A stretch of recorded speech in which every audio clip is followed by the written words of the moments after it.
It's the saddest, biggest kept secret in the world. It is a real life fountain of youth. Whatever ails you, if you're true to this lifestyle, it can fix you.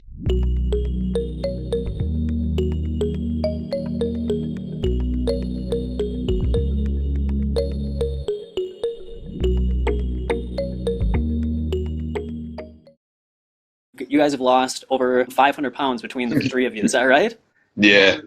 It's amazing. What was it that attracted you to the plant-based diet? You know, I guess I was the one that brought it to the family, and I got to the plant-based diet through adopting running. Sort of picked up running early on in my weight loss and fell in love with the community and fell in love with the idea of achieving and getting better at it, which just led me to Scott Jurek through a book called Born to Run. Then so from there it was Scott Jurek and Brendan Brazier and Rich Roll and Forks Over Knives, and next thing you know I'm like a full-on plant-based runner, and I'm feeling really good. I had already lost some weight, about 100 pounds or so, and when I transitioned there, I felt really good, and I was learning a lot of stuff about the health implications of a plant-based diet, so it just felt really responsible of me to like urge, especially my mom, along in adopting a plant-based diet as well, because she was helping to feed my grandfather at the time, and all of the things I was reading about cardiovascular disease and all, it just felt like the right thing to do, not just for me to lose weight or for all of us to lose weight.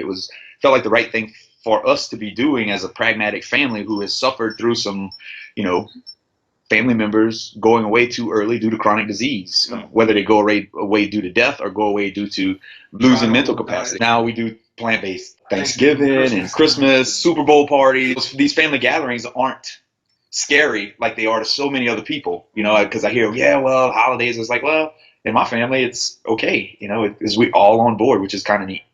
It's rare, actually. It seems like most people feel alienated because, most families, they don't all switch over like yours clearly has, and that's awesome. So that's a great example of, doing it together and just how successful you can be when you've got that support. That's correct, yeah. That makes all the difference in the world as far as the sustainability, to be able to have that nucleus of loved ones around you that see what you see, get it, and are doing the thing with you as well. Do you mind me asking what you were at your heaviest weights? Yeah, sure. I was around 420. I was about 330. Okay. And I was about 425. I'm pretty sure I got over that, but I wasn't brave enough to look at the number until I was around 425. I think Dustin was up there close to the 440, 450. Just looking at some of those old pictures, it's like, wow, I didn't realize he was that big. I didn't realize I was that big. When the whole unit is that big, it's kind of hard to realize because that was the normal. Yeah. Sure. Do you guys practice a certain form of a plant-based diet, like just a whole foods plant-based diet, or do you do like 80-10-10? We're a whole food plant-based diet based on what we've learned from Esselstyn and Caldwell and Greger and Garth Davis, you name it, right? Yeah. Whole food plant-based, and we no added oil and no added sugar, and we try to avoid processed foods. Those things obviously creep into your protocol from time to time. But as long as you keep them like immaterial to the whole and really keep the bulk of your dietary choices within that whole food, plant-based, no oil category, especially no oil, then, it's hard to mess up. I mean, in the beginning, there were things that I probably held on to. Like, I kind of like got rid of stuff. I mean, the meat went away quickly now, seafood and stuff like that. The cheese the dairy went away. Cheese, I would hang on to very, very, seldom, but I would still go back. But, as I continued on, I just started giving up those things more and more until you just don't really even miss it anymore. Right. I used to only eat food because of how it tastes. Right. Now I like the taste as well, but I understand it's more than the taste. It's also what is it giving me? What is it doing to my body? What is the outcome going to be? How long is it going to stay in me? Does it make me acidic or alkaline? And just being aware, conscious of what I'm eating and how it's going to affect me. So have you guys noticed your tastes change? Yes, was it absolutely. different in the beginning than it is now? Oh, yeah, there's like a handful of foods I can name right off the top of my head that I've historically hated my entire life that now I crave from time to time. And the reverse too. Things that I love that I don't even, I think remotely want anymore. I think dairy is a big one, in my opinion. Yes, because I Just love from dairy. the facts and just from how much I loved it Yeah. and how I understand that life is outside of dairy. There is a life outside of dairy. And dairy is a big one to cut. I think once you cut the ties with dairy, I think a lot of things can kind of open up for your taste buds, your gut. People think that you can't make tasty plant-based meals. So do you guys have like a favorite meal that you go to? Beans and greens and potatoes is always the main. Like I'll keep roasted potatoes or whole roasted potatoes in the refrigerator just as a go-to snack. A pot of beans is always cooked in our refrigerator. That way it's a go-to. Beans on a big pile of greens and heat it up is good. Rolled oats in the morning with some frozen fruit mixed in it. What would you say was the most helpful for you in the beginning and just making it practical for you? We've seen the matriarch of our family die of congestive heart failure at 67 years old, right after her retirement, and they went on a trip to South America as a trip of a lifetime, and her and my grandfather looking forward to their retirement. She comes home from South America and never made it home from the airport. She went straight to the hospital. She was in cardiac arrest, and she never came home. And we know now the connection to the food. Those types of tragic things can really fuel you. We have the power. We have, like Dr. Esselstyn says, we have the locus of control. Yep. And just realizing that you do have the control, whether or not you choose to leverage it is an entirely different thing. But we all have the control to avoid chronic disease and even reverse most chronic disease with a plant-based diet. It's the saddest, biggest kept secret in the world, in my opinion. Yep. And I would just add too that like he said, just keep an open mind. We get asked all the time, if you don't eat meat, you don't eat dairy, what do you eat? And the answer is everything. Yeah. But when you're so stuck on these foods, you don't realize how much you're missing out on. I eat a much wider variety than I've ever eaten before, because you kind of open your mind up and start making new dishes and realize how many plants that you didn't even know existed or didn't ever even eat because you were grabbing the chicken breast instead or whatever. Like, holy shit, purple sweet potato is amazing. I didn't even know they had such a thing. And we've all tried every diet under the sun. We've done the pills, we've done the fads, we've done everything. You name it, we've all done it. And nothing ever worked, or it did temporarily. If you want to find health and, be able to, weight loss that's going to last, then you have to. Can't wait to lose this 50 pounds so I could go back to McDonald's. Right. That was the white, that was the... I mean, I did it. I know. I did the same thing. I can't wait to lose 10 pounds. I'm going to treat myself with whatever food I've been craving. Yeah. That doesn't work. My friend Jason Cohen, which I love, he has this saying, and he says we basically ate different shades of beige foods. That's all That's what we eat in the South. Right. Everything's a different shade of beige. It's all beige. Yeah. And to eat a plant-based diet, it couldn't be a bigger opposite than that, right? Yeah. If you're doing it correctly, right? When you start getting beige, you're doing it wrong. Yeah, so again, looking at your before and after picture, honestly, you all look like 10, 15 years younger. Do you feel younger?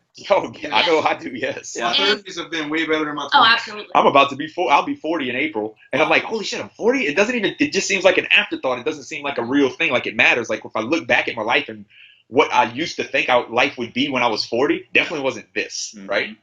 And I mean, it's crazy. It feels like a new lease on life. Like, oh, wow, I'm not going to be surviving the back 50 of my life, just surviving and maintaining like everyone else in the Lajani family. That's kind of our silver lining that we've all told ourselves, that we were lucky that we got to be so overweight. Right. Because we could see the importance for change staring at us in the mirror. And there's so many people walking around that aren't overweight but are so unhealthy. But they don't have that image in the mirror staring back at them saying, hey, you need to do something. Usually you don't get to be 400 plus pounds in a vacuum. There's community support in that. There's acceptance of it. There's enabling. No one wants to bring that to the table. Right? No one's like, hey man, I just wanted to talk to you. I know, God dog, what you got to be over 400 pounds now, buddy. Aren't you worried about your health? And as soon as you go plant-based people, all of a sudden now everybody's worried about your health. It took a community to build that old you. Yeah. Right? And for me and my brother, it took a community of ex-football players going to the deer camp and drinking whiskey till we threw up on ourselves and eating, boudin and head cheese for breakfast and doing all of that stuff. But we didn't go and do that all on our own. We did it as a community. And it was, it's pretty ingrained and pretty entrenched in our psyche because of the community associated with it. So if we can develop community around this, then we can create a medium in which seedlings of people who are seedlings of change in their life can grow, a rich medium. So if we can have communities, and we have the power of the internet now to be able to do that stuff, and you don't have to have 10 or 15 friends in Podunk, Ohio, or wherever you live that get you to have a community around these new habits. You can do that with social media. There's tons of Facebook groups and things like that to be a part of that can really help support these behavior changes. The biggest problem is that everybody believes if we can't have these foods, then we can't have fun. It's such a connection to fun and enjoyment. Just need to relearn. We can still have fun, still enjoy everybody's camaraderie, still cook, still get together and do things. We can just do it and live longer while doing it. And be happier and healthier. And be brave enough to do it. Be brave enough to go against the grain, because you're going to go against naysayers. You're going to have people that's going to want to shoot holes in everything you're doing. Yep. But just be brave enough to look at the science, look at the facts, and then eventually look at your own results. Because it doesn't take long to start getting your own results. Then you become the lighthouse. Then you start walking it. You don't have to talk it. Just keep walking. Because people come up to you and go, whoa, hey, what's going on? What you doing, bro? I don't have to go around telling people shit. They coming to me and asking most of the time. There's no pill that can make you feel as good as this will. If you stick with it, it gets easier as you go. Yeah. You just have to break the cycle that you've been in your whole life. You need to break the mindset. You need to break the addictions to all of the fat and sugars and salts. You need to just break it and change your bacteria makeup in your gut. Yep. And as soon as you do that, it gets easier. Then you start feeling better. You feel alive. You feel like you have energy. You feel like you can move. Then you start craving those healthier foods. And then it enables you to do things like run. When I played high school football, I could not run 1 mile without stopping. Now, I'm signed up for an ultra marathon in January. My first 50K. And I think that's a huge step.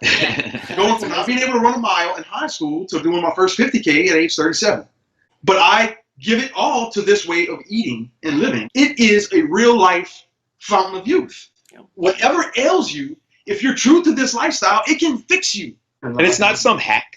It's not some plant-based hack that humans have discovered. It's the default. It's what we have. It's what we've evolved to be. We are herbivorous animals, and if we behave in the way we were designed, lo and behold, we've become less diseased, and we thrive.